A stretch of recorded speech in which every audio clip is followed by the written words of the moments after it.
Hi, y'all. This is Kristen Chenoweth. Hi, I'm Gloria Stefan. This is Sarah Bareilles. Hi, I'm Patty Lapone. This is Lin-Manuel Miranda. You're listening to the Broadway Podcast Network.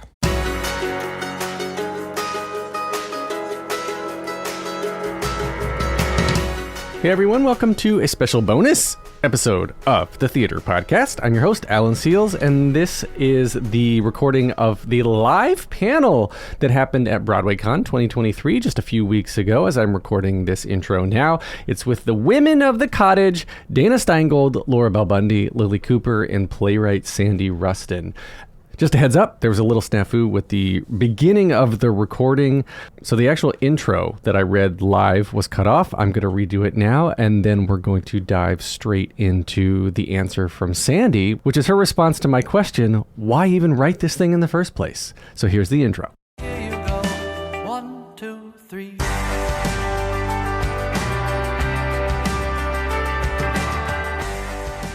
Today, we're all here to talk with these amazing women about the new, soon-to-be-Broadway smash hit, The Cottage. Set in the English countryside in 1923, this tale of sex, betrayal, and love unfolds when Sylvia, played by Laura Bell Bundy, decides to expose her affair to both her husband and her lover's wife. The true meaning of fate, identity, and marriage are called into question as a surprising and hilarious web of secrets unravels in this ridiculous, potentially murderous, romantic comedy. So Sandy, why even write this thing? While they're great female characters in those plays, often those female characters are there in service to the male characters, and that the plot lines in those plays are often very male story centric. And so I wondered what would happen if I tried to flip that on its head and create a show in that same world where the female characters had something to say. And so that's how The Cottage was born. And I'm from Chicago. I just really like it. And Sandy is an actress and award-winning playwright, recently named American Theater Magazine by the magazine as one of the most produced playwrights of the 22-23 season. Congratulations. Thank you very much. Thanks. And her stage adaptation of the film Clue is one of the most produced plays in the U.S. now with 3,000 productions. 3,000? Really? Worldwide? That's incredible. Incredible. Lord, Thanks, you indeed. guys. A lot of So, why take on this particular type of story? And I want you to also get into the 10 years in the making aspect of this as well. Yeah, I mean, I wrote it because I wanted a challenge. I loved this genre. Clue was too easy? No, I wrote Cottage way before I wrote Clue. Really? Yeah, I wrote The Cottage in 2013, and I've been developing it over the last 10 years. The Cottage the Clue first premiered in 2020, January of 2020, right before the pandemic. So yeah, I had written The Cottage almost 7 full years before Clue. And okay, so there's obviously things with Broadway that, or off Broadway, or wait, where did this first start? Like in the basement of a church in Queens? That's right. It was the Astoria Performing Arts Center, and their performance space was in the basement of a church in Queens. And the budget for the set for that production was $1,000. And I thought it was the most gorgeous set I had ever seen. The set designer was this man named Stephen Dobay, and he cut out cardboard boxes into pieces to create a thatched roof that he paper mache or something, and painted it, and it was stunning, gorgeous. And I thought it could never get better than this. And now we have, resources to. Paul Tate DePoo has done the set for our Broadway debut for him. Yep. Broadway debut. He's incredible, and the set itself gets applause. I was about to say, literally, it gets its own entrance applause. Yeah. The curtain goes up, the set gets its own entrance applause because it's become this whole character in the thing. And so, Laura Bell, I actually want to start with you. Tony nominee Laura Bell made her stage debut. Laura Bell Bundy, you have a last name, I'm sorry. Yes, that's okay. Made her stage debut at age 9 in the Christmas Spectacular at Radio City Music Hall. Originated the roles of Tina in Ruthless, Amber in Hairspray, and of course Elle Woods in Legally Blonde, the musical. And she's been Glinda on Broadway, and we have an alphabet down there too, so maybe, Laura Bell, I've known you for a couple of years, and what you focus in on is strong female empowerment and like really representing, I think, who you are real deep down at the core. So like I guess, how did you get attached to this, and what about this role really speaks to you as somebody who's trying to rewrite history? I was approached, it'll be 11 months ago-ish, 10, 11 months ago. I was sent this play, and I laughed on page 1, which I thought was out loud, which I thought was a pretty good sign. That normally doesn't happen. And I laughed continuously throughout. And the icing on the cake was that this character of Sylvia was had such a beautiful arc in terms of where she starts, full of this sort of lost in the bliss of love, in this unawareness of herself in a way, and then sort of goes through these different stages of jiltedness and bitterness and anger, and then the hope and possibility of love again, into finding that actually what she's looking for is inside of herself. And so I loved that message in general for a woman. That as an actor is such a fun and juicy thing to play. And of course, since it's important to me to play strong female characters, or that plays do have those things, the focus is really about the women in this play, not only in Sylvia's transformation, but in also her relationship with the other women throughout that she could have conflict with, but she finds common ground and bond with, which I thought was so beautiful, and we've done such a great job of that. But the overall message of this is that, and I don't want to give too much away, but, often as women, we identify ourselves as belonging to something else when we explain who we are. I'm a mother, I'm a wife, I'm a this, I'm a that. And I think we see sort of Sylvia transform to being her own. And I think that's a message that resonated in 1923, and I think it resonates in 2023. So, yes, mostly this is a fun, outrageous comedy. But there is a nice little message at the end that we can be autonomous as women, and we can also be sexy beasts as well. So it appealed to me. The cherry on top was the feminist message. The icing on the cake was the character. The play is the cake, and I'm having a blast doing this play. I feel so grateful to have this juicy ass role and to be working with these brilliant women and this cast. We have a great time. We do. Almost too much fun. Maybe too much fun. Dangerous. You lost me with the cake metaphor, but I think I'm It's fine. You can go back and listen to it later. Yeah, I'll rewind it. Lil Coops. Yeah. Lilli Coops, Tony nominee for her role in POTUS. Oh, sorry, no. Tootsie. Julian Tootsie. Sorry, my notes are wrong. Julian Tootsie. That was, and then she was Chris in POTUS. Out of order. Sandy Cheeks in SpongeBob, original cast of Spring Awakening, and of course Elphaba in Wicked. Oh my God, your role. The way you approached your character, you come in, and I also love that your character, I'm not giving too much away, your character is pregnant, and it becomes this running gag of the whole thing, along with the set, which is, we're going to come back to the set, because I love the set and I love everything about it. But for you, Lilli, like when you're choosing your roles, kind of the same sort of thing, when you're trying to put yourself into making history and originating a role like this. What attracts you about it? And are you looking for that comedy? Are you looking for something else? I mean, I love doing comedies, and I feel so lucky that in the past 2 years I've been able to do a summer farce. And if I could make that the rest of my career, I would do a farce every July. And I, since having a child, since becoming a mother, I truly believe that I have been drawn to these maternal roles. The last show I did, I was a nursing mom. This show, I'm a pregnant mom, and who knows what'll be next. But I'm fully drawn to it, and And funny little story is I actually got an appointment to audition for a different role for Deirdre in the show, the role that Dana plays. And I read it and thought it was hilarious. And I just knew I wasn't quite right for it. But reading the role of Marjorie, I was like, that's me. And definitely the maternal aspect of her, the kind of, sassy, judgmental aspect of her. I was like, yep, spot on. That's me. So that's really what drew me to her. I love that. And certainly, not least, last to be introduced, Dana Steingold. All right. Last seen on Broadway, originating the role of Girl Scout in Beetlejuice, who we also have Girl Scout right here in the front row.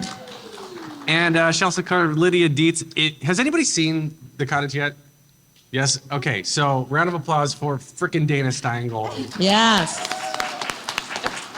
I mean, all three of you. Okay, I'm stopping. Dana, you have impressed me so much in this show because, you're breaking the mold of what I think all of us can have expected of you and your personality and what you're presenting on stage, and you come to this with a freshness and an intelligent naivete that I don't think anybody else could pull off. Oh, that's very kind. Thank you. So I think there's probably like 25 at least other people who can pull it off. No. And so, by the way, a one-on-one episode with Dana is soon to be released on the podcast feed. But so we talked about this a little bit, but for the room here, for you, how did you get attached, and what is it about you that sort of allowed you just? Because this is slapstick at some points. Like for you, you are literally. If you could tell your audition story, doing the self-tape with the Yes, with the so line. Since 2020, many of us have been putting auditions on tape, and I think that sort of stuck around a bit. And so a lot of first round auditions before like a final callback will simply be on tape. And so everybody, these amazing women were already sort of in place. And I think Sandy can probably speak to this a bit more than I can, truthfully, but I think they were having a bit of trouble finding like the right fit for this particular production. And I was sort of, my agents said, can you read this script? We want to sort of push you for this, but we want to make sure you feel comfortable with it before, that you feel good about it before we submit you and all of that. And they sent me the script. I was out of town working, and I read it. And I said, I love it. I think it's really exactly what I'd want to follow up Beetlejuice with. But I cannot make this tape by tomorrow. I need like one extra day because I'm in Florida doing a concert. And I said, I just need one more day. So I came home, and Alan and I spoke about this, but I had to make a tape. And when you see the show, there are many things that happen. There are like guns, and you get, one of the requirements of the audition was like, could you get progressively drunk and like show yourself doing so on a tape while simultaneously falling to the floor and or like down a chair. So I ended up doing like, I want to see this audition. Me too. I'll show it to you. The tape is wild. My husband was my camera person and my reader. So I had like a Swiffer as a gun in the first scene, and I realized it was too big in the second part of the scene because it was starting to hit the camera. So I switched it to like the Dust Buster, and I literally sent the tape to my agents, and I was like, they're either going to be like, this girl's so crazy, she should definitely be in our play, or this girl's absolutely crazy, we cannot bring her into the play. The tapes of me getting drunk are like, I'm rolling over my couch, like frontward. I hit my head on the coffee table at one point. Like, it was really something. At one point, I think I spit all the water out of my mouth, and like the last take is like I'm soaking wet. So they're beautiful and flattering. But yeah, and then they called me and they said, you're going to come in the room. Here's some notes from your tape. And there was sort of a final callback, and it all happened very quickly from there. We sort of had like a 20-ish minute work session, and then like 24 hours later it was kind of done, and then the cast was announced like the next week. It was very fast. It was very fast. After seeing the production, and the cast is still all the women here, and there's 3 men in it as well. And Eric McCormick from Will and Grace is in it as well, and Hal Joshi and Alex Moffat from Saturday Night Live. So my God, Sandy, his physical slapstick and his Broadway debut as well. Anyway, so you've got these three amazing people, and then it just happens to be directed by Jason Alexander from Seinfeld, his Broadway debut for directing. And I guess let's back up a second. So I want to number one, what did you think when you saw Dana's audition tape? But then the other thing was, when did you start working with Jason in this 10-year process, and how did you put that together? Yeah, sure. So, we had seen many, many, many audition tapes for the role of Deirdre.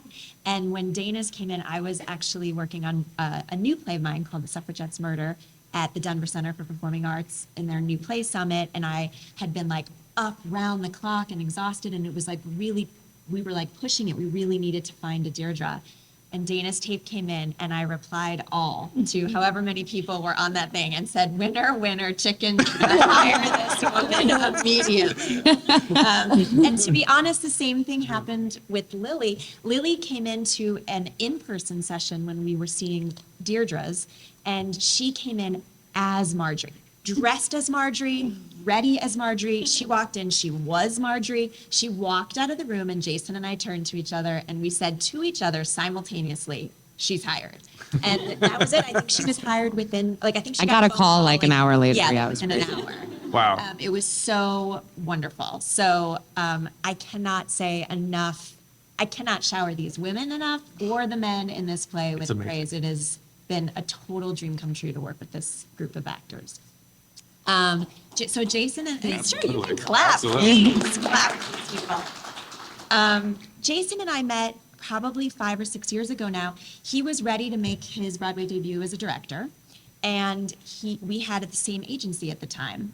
Him as a director, me as a writer, and he went to them and said, "What new comedies do you have?" And the Cottage had been kicking around regionally for quite some time and had some nice reviews, and so my play was amongst the comedic plays that they shared with him, and he gravitated to this one, and I went out to LA and we met, and he and I connected with each other. And so we've been waiting for the moment when this play was gonna, come to Broadway together for several years. We've done a couple readings of it together over the years. It was supposed to happen right before the pandemic, and then of course it didn't. And so now here we are. So that was the journey. So it's essentially, and Dana actually said this to me when we were talking, it's a sitcom. It's a sitcom on stage. That's great. Right. Yes. Awesome. Right. And because there's the center that the audience is looking at, and then there's action that happens off in the wings, and you do such a great job of establishing this is the kitchen, and this is the upstairs, and that is the study. And then there's the secret passage, and I'm not going to spoil it yet. Don't give things a little something that you got to see. We're going to take a short break. Stay tuned for more of the episode.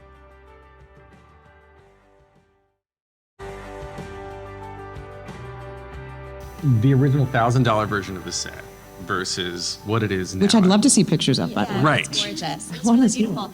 To be honest, it's very similar. Is it really? Yeah. I mean, this version is stunning and resources and beyond gorgeous, but the layout and how the play moves within the space really, has maintained its integrity for the last decade.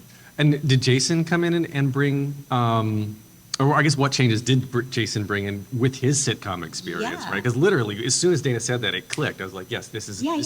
Jason bringing his TV Jason's experience. influence is all over this, through the script, through the staging, through the production. I mean, he really had a clear vision of the kind of comedy that he wanted to be in this production, and he has executed it beautifully.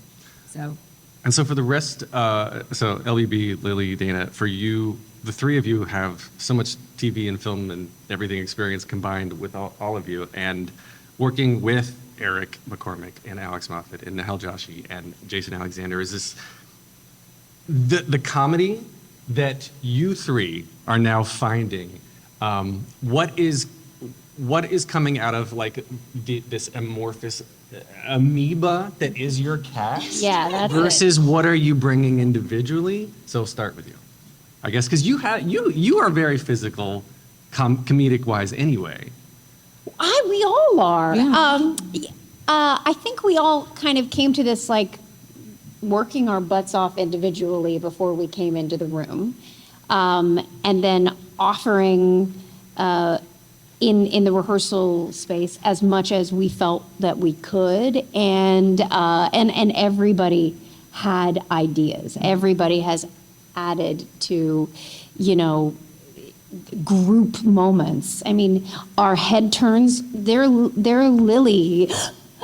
All the, she was really like very specific and on it with this gasping in the head turns and nailing it and different ideas. And so I feel like right now we, that was in the rehearsal process of people, of all of us going, well, could we try this? Or is this moment this? And then many lengthy discussions about whether or not it was or not. But now that we're in this show that is set, we're all finding new things and new moments with each other, or new ways to deliver, or new beats, and it's fun to watch everybody doing that. And we have to be prepared for it. So we are one organism that is making space for discovery, and being aware of what everybody else's timing is. I mean, now, I actually saw yesterday, this was the first time, I saw both Eric and Nehal kind of mouthing Other people's words? Your line. No way. And it was, I had never seen it before, but I was like, oh yeah, now we know everyone else's line. Yeah, When we first exactly. came into it, it was like we knew ours, and this is a wordy play, girl. Yeah, this was one of the harder things No. to memorize, I think. It is But a it's, lot of words. but it Oh, is this totally. style. It is this style, this like Noel Coward-esque style. It is wordy and fast, and that has been, And you the British part of it too, like which Right. lines have the oh, or like the yes, well, like remembering which order they There's a went. melody in Quite with right. the English accent. There's a melody to it, and so it's Yes. memorizing the words, but also Got it. memorizing melody and the pace and the rhythm. Yeah. So there's this added element. I will add to the amoeba style of the comedy that we're doing and the cast that has come together in this show. It's so fun to watch the new things that people have discovered, and it truly is a kind of like machine organism where when one tentacle moves, the opposite tentacle has to react, and it feels so organic in that way. We were talking just last night about how, it's interesting how some nights this joke gets a laugh and this joke doesn't get a laugh, and we realize, okay, I can't really even move while this person is saying this line, so that the audience is really focused on that, because if I move, then I distract from it. So there has to be a selflessness in comedy where you allow yourself to blend into the background when you know who needs to be the focus, and then that person will allow you to be the focus when you are. It's a really interesting collaboration, and that's what I love so much about comedy, because it can't ever be selfish. It can't ever be just about you. It has to be about every other person on stage. And I think the harder thing is actually realizing when it's your turn to just serve. Exactly. To the other actors on stage. And I think this is a group that like we all try to be really cognizant of that. Also because we laugh a lot at each other. We maybe professionally break a lot because we make each other laugh, and everyone's finding new things. But I also think, I don't know, what was fun for me about it is I think Deirdre, the stakes are what makes her funny, because her stakes are very high. And then she's just shiny penny distracted by whatever else is happening. She's like, squirrel. Literally squirrel. Yeah. But I think the biggest discovery I've made, and I think we're all slowly making, is what you said, even through like 12 previews, is just initially we were all like, oh, we'll each have business while all these other people are talking. And then you realize what the cleanest thing is, and the best thing you can do is just like look to that person, Yeah. Give that person focus. Right. Give that one focus. And, even in like a week and a half's time, I think I learned that very quickly for myself. I was like, okay, I just have to like sit in this chair and like have big eyes and look at this person. Yeah. It's interesting that you say that, because I even noticed another part went right after, I don't want to, when I come back Funny part. after Here You Are, Wouldn't Want You to Starve, that, yes, there's a jilted, but my business has to go on internally. Or Right. it just messes with everything. Right. Right? If I'm making any movements at all. I wanted to say too, I tend to write ensemble comedies. That's what I gravitate to. I think in part because I have an improv comedy, sketch comedy background, and that's just what I love. But the other day, somebody offered me what I think is probably the greatest compliment, which was I felt to them in watching The Cottage like they were watching a great episode of the Carol Burnett show. Oh, wow. Which was like that's what I grew up with. And I felt like that's what this ensemble has been able to do in such a short amount of time. These 6 actors came together, and they seem like they're 6 actors who have worked together for seasons and seasons on the stage, and that's so thrilling for an audience to watch. Like, there's something very unique about an ensemble comedy where when you walk out, one person says, like, didn't you love that person? And the person they're with is like, yes, but also this person, and also, everybody has favorite moments, and that's thrilling. So I give full whatever, however much gratitude you can give to a cast of 6 actors. That's what I have to. I was gonna point that out that when you were talking about Laura Bell, what you were saying, like sometimes you have to sit and watch to give the other person the attention. It's like there's no straight man in this. We have straight moments. Straight moments, but there's no there's not the funny. It's not like Abbott and Costello. Where, there's not the funny one and there's always the straight one. Well, they're all funny and they're all straight. Yeah. It just depends on what the moment is, and I think that's what Dana was talking about is figuring out when you're the straight man and when you are the funny man or woman. Mm-hmm. And that has been the task of these actors to discover, and I think they're discovering it still in front of the audience of when that ebb and flow happens, and it's really exciting to watch. Yes. And it can sometimes we have audiences that laugh at the setup. Mm-hmm. Yeah. Yes. And so the punchline doesn't hit as hard, but we just kind of go, okay, well, they laughed at the setup. So we move on. And, so you just don't know. Sometimes the audience is the 7th cast member of this show. Yeah. Mm-hmm. Yeah. Or Surrey. So. And also to Sandy's credit, I know nobody here or anyone listening has seen the script, but what she has written is also highly specific for us also, which gave, I think, is sort of like the launch pad for so many ideas that everyone brought into the room, because your stage directions are so specific as well. So that brings a certain clarity that can be both stressful and exciting because you want to honor everything, but it's like to your credit because so much is on the page for you, which is not always, I will say. Yes, it was. That's nice, thanks. It was good to be able to study it before the first day of rehearsal to know where, well, at least the goalposts, the yellow brick road. Right. There were stage directions in the actual script before you even get to start doing your blocking. Oh, yeah. Nice. Yeah. Well, some moments don't work unless we're in specific places or we're in groups. And I think too, when you're writing a show, at least for me, when I tend to write physical comedy. And so for me, the physicality is married to the dialogue. Mm-hmm. So you can't really write it unless you also say, while you're saying this, you also are falling down. those 2 things have to happen at the same time. If they don't, nothing's funny. Right.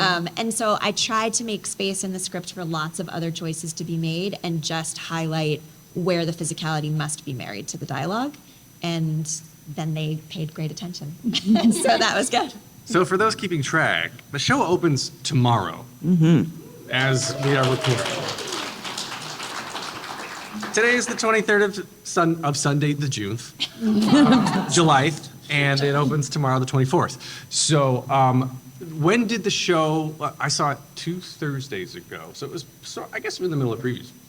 And I think that was the first night where the Michelangelo statue was used. The first night. You saw it wow. July 13th. That was our great day. Oh, was it? A day that will go down in history. So, oh my God, the gags of the sets are incredible. Yay for Michelangelo statue, everyone. Yes. What was that should get the last bow. That 100%. Yeah, you need the Michelangelo in the bow. Well, we'll try to get that in. If Alex still makes a meal out of it like he did when I saw it, then he's got to. Oh, if it's it does have a region. What? Yeah. You got to come back. Okay. You got to come back to see where he goes. I will come back. So the point of bringing it up is that during previews, you're still changing, you're still rewriting, you're still adding and cutting and doing and finding your moments, right? So I guess for something that's been we'll call it a 10-year workshop, more or less, right? You've been doing productions, you've been changing it, and still, even today, you could be changing things because it doesn't lock until tomorrow.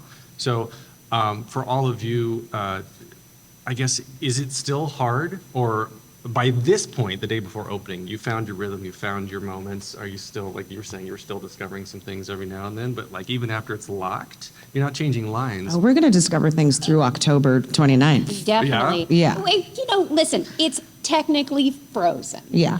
I believe if there's any wild discovery we have that we wanted to bring to Sandy or Jason and it worked, that I'm sure there's room to make adjustments. But at some point we got to freeze.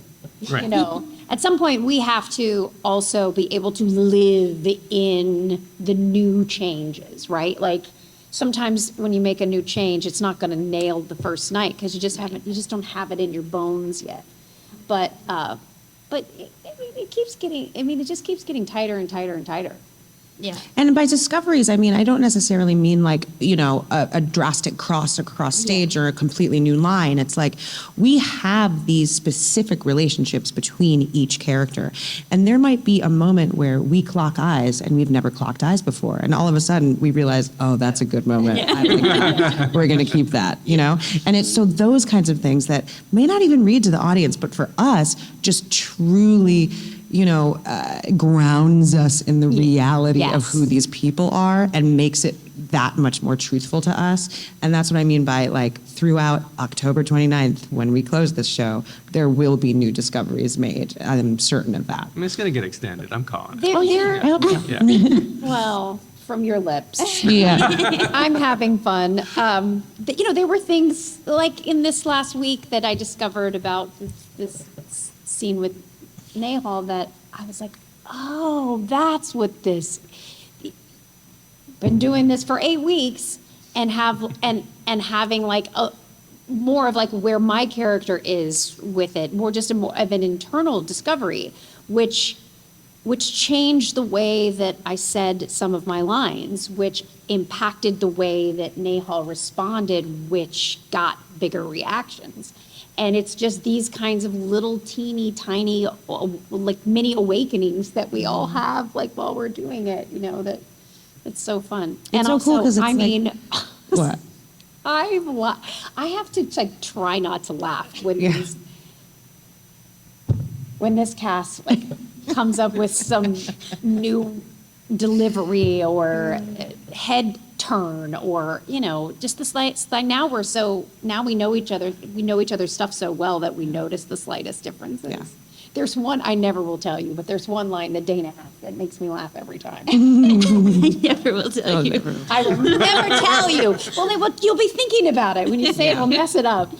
But we do. I thinking the whole mean, show. we giggle at each other. We mess up. I mean, there's so much, as we've spoken about, like physical and slapstick stuff that, like, of course, things are going to go wrong. Like, I mean, we can speak together a few times, but the other night too, like, Laura Bell has a time where she splashes water in. Like, it's sort of like kind of on my face, but sometimes Alex puts a little too much water in there and I get like waterboarded. And I feel so awful. No, but it's your face right after because like she has to, then we get up and she pulls me up and we have a slap moment and like one thing builds upon the next and like her face is always like, I know, because last time it happened, she got like swimmer's ear, I mean, it was like inner ear, and then it actually happened yesterday, and then I'm supposed to slap her, but not like really slap her, but I really slapped her because I was so like surprised at the moment. It was just a mess, and then Brant was, as I was leaving, he was like, "Can we get fight call at 7:20?"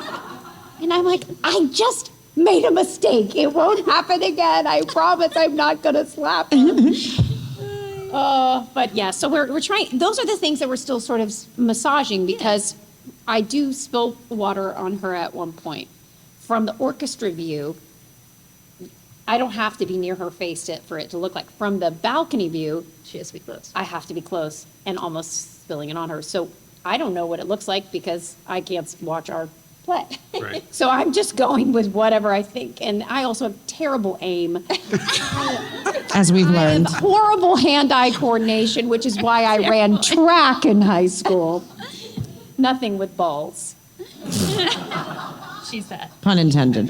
Pun intended. Yeah, come see the cottage. Pun Lots of balls. intended. Yeah. But it is. That's also what makes it fun. Yes, Like, and listen, Lily saved me the other day. I went up on a line, and you came right in, and Yeah. the pace kept going, and we. You look into each other's eyes and you're like, oh, she's in the white room. Gotta help her.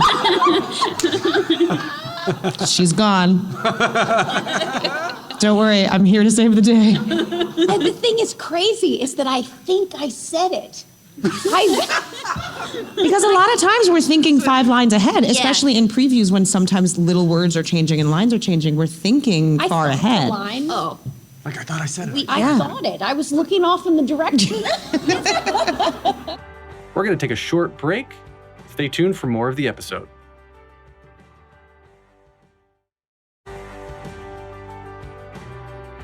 we made all of these like internal cuts to maybe like a 17 Yeah. stretch or right. something. And they're all fantastic internal cuts, but they made the mistake of having us read it out loud and not put it in the show that evening. And we all got on stage that night and we Hot all mess. were like, It was a hot mess. what?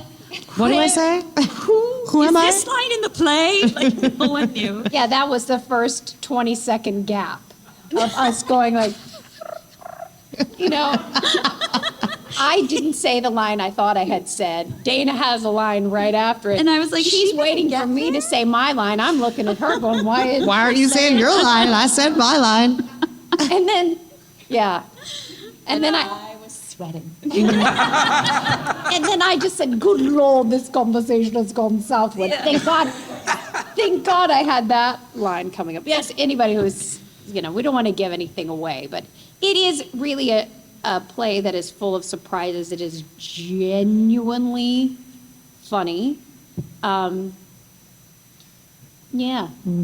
How It's like many? the sexy noises off. Sexy. Yeah. Sandy, do you know, and I don't know the answer, maybe only the set crew does, how many cigarettes are used We should in the find that play? out. Do you know? I don't know, but that would be a great trivia question. Yeah. Right? So It- I'm gonna get the answer. It should be like a carnival, guess the number of marbles in the jar Yeah. sort Yeah. of thing. It's many. Because it's like 3 million. Yeah. I smoke 5, I think, and I'm 9 months pregnant. Wait, hold on. I drink a lot too. Hey, it was 1923. Uh-oh. She's counting. She's cigarettes. counting. She's Yeah. counting. But yeah, there. I do more than Everyone 5. has And one. it- Yeah, every- pretty much. Like I was saying, the set is, it's another character in the show, and they are interacting with this person, this metaphorical person that is the set, because it is moving, it has gags, it has hidden things all over, Yeah. and it is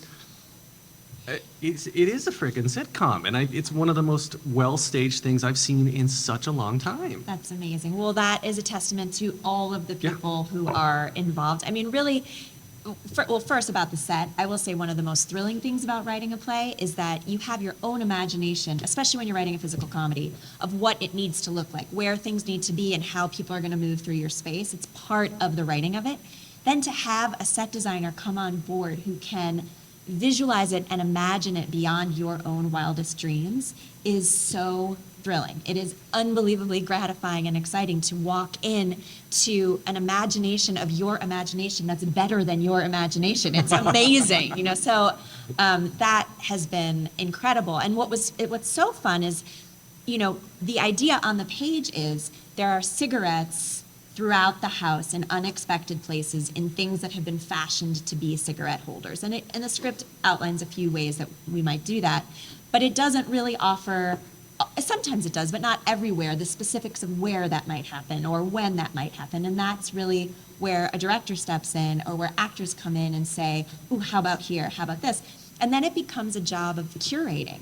You were asking about changes and tweaks over these 10 years. I feel like what this rehearsal process for this Broadway production has been for me more than anything is curating ideas. If you put 6 brilliant comedians and a brilliant comedic director at the helm, there's bound to be more ideas than you can ever possibly imagine. And part of the job of the writer in that moment is to try to curate, to rein in, to push, to say, like, here's where I think this might go and how this might look. And that's been a really thrilling part of the process, to be able to do that and to be able to support, like, oh, I see they need a laugh here. This moment needs to build to this, and a laugh has to come here in order for that physical thing that is newly imagined to work. They're going to need a laugh for that to happen. And so to try to, like, really craft that and figure that out. And yeah, the show is frozen, but not to me. Like, in my brain, I have like 8 million more, like, ooh, I wish I could trim that and add this, and but like, to Laura's point, the actors have to go. Yeah. So they're living in it now, which is thrilling. It's interesting, like, one of the overall through lines is that it's the story, like I said, we flipped it, the story's focusing on the women. It's about, like, you don't need a partner, you don't need to belong to something else to be whole in your own right, or someone else. And I wonder, for any of the 4 of you, or all the 4 of you, the conversations that this may have sparked with your own life partners about just how you all identify in your own marriages or relationships.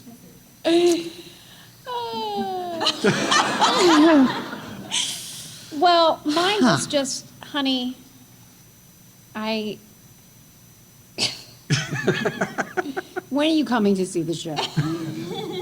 From the get-go, I'm carrying on with Eric McCormick and, the first 15 minutes of the show in a negligee in a sexy way, and some kissing and things. So you just have to go, I hope we're secure in our relationship.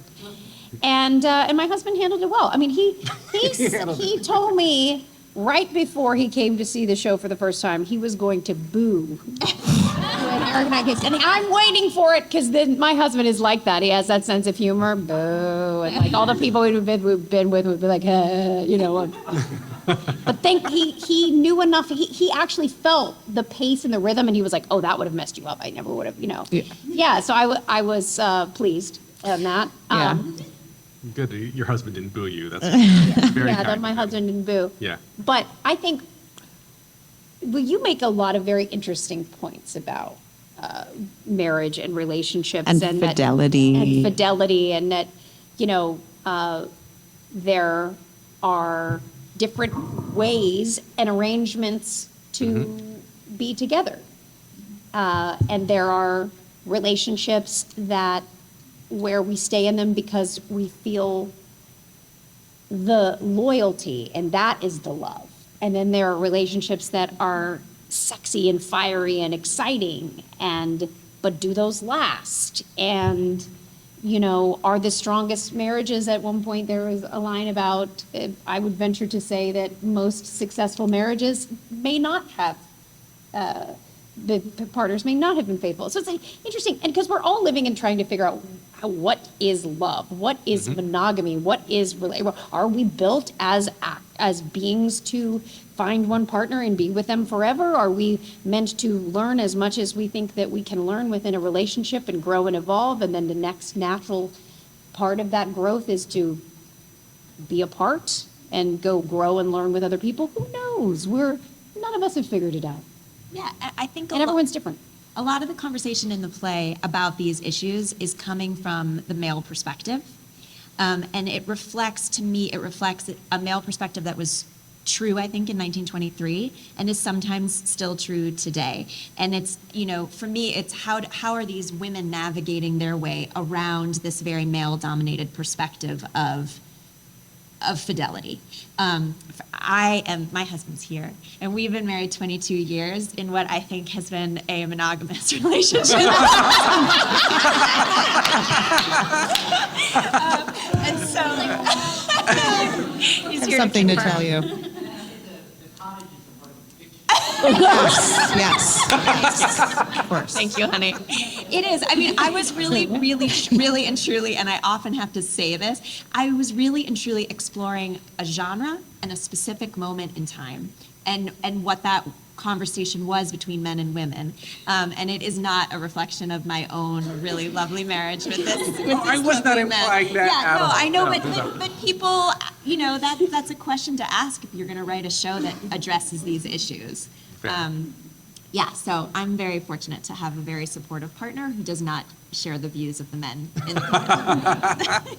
But what is also great is that as the women are rubbing up against these sort of patriarchal thoughts constructs around love and marriage, and arrangements, is that the women have their own ideas and evolve from them. Yes. And find the value in both love and the value in independence and the value in sex. Yeah. Exactly. So Yeah, that these women can be outwardly sexual beings and not be ashamed of it. yes. Is Yeah. one of my favorite attributes of these characters. They personally dropped the stigma, which is refreshing. Yeah. Yes, I agree. We have just a few minutes left, so one of my final questions is, I just would love to know, what is the favorite moment in the show that you get to watch somebody else do? Wow. Changes. Okay, you guys go first. I don't know. I have so many. Okay, I'll say my current favorite thing is I like watching Lilli and Alex and all of their canoodles, but in particular, when I'm waiting to come on stage for the first act, we all have these like little door entrances, and we have a monitor so that we can see, because sometimes we can't hear to cue us, unfortunately. And there's a joke about a place where they have had sexual relations. Okay, that's my favorite. and it's strange, and it's turned into like kind of It's turned into a 3-act play. It's literally a 3-act play. Like it's still going. Yeah, it gets longer and longer every night. Yeah, which is a through line for Alex too, because the statue is also becoming like, we've started to move on to the next moment, and then we've realized like, he's oh, doing a he's still second doing his bit in the bit. corner, and we're like, oh, we can't move on because this is actually pertinent information.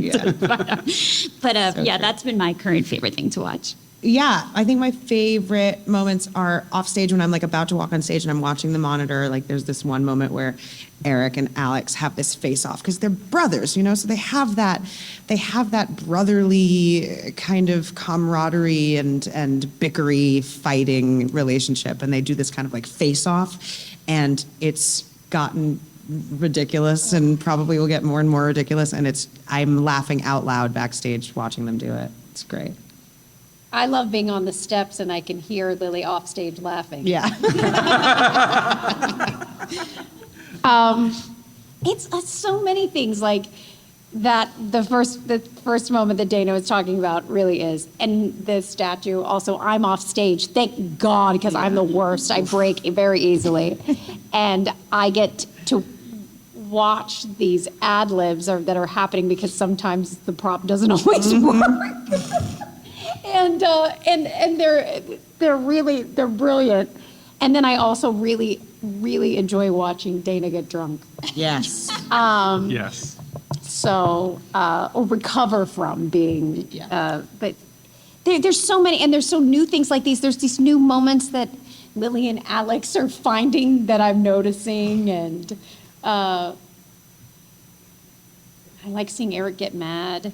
It's great. For me, you know, I get to watch the show from the house every night, which is, you know, obviously a total thrill for me.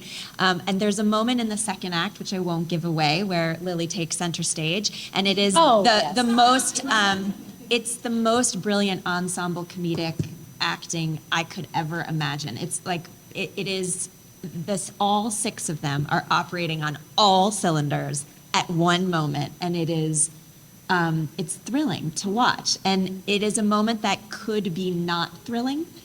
And in the hands of these, And in rehearsal, there were moments where it was not thrilling. that is correct information.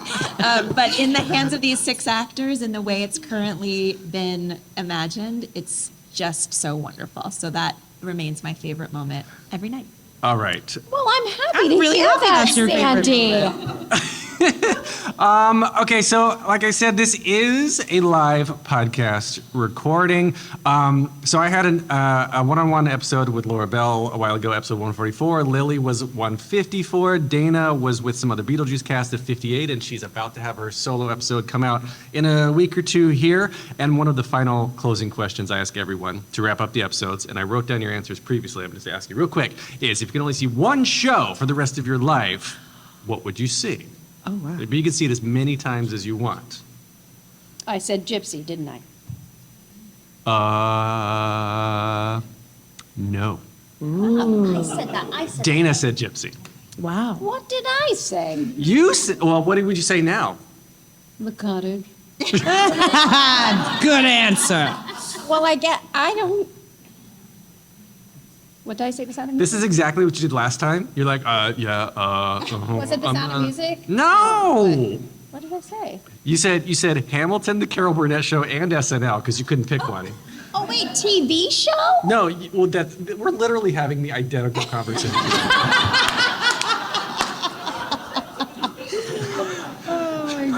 And then I said, The reason I do said whatever you Hamilton want. is because it's so damn dense.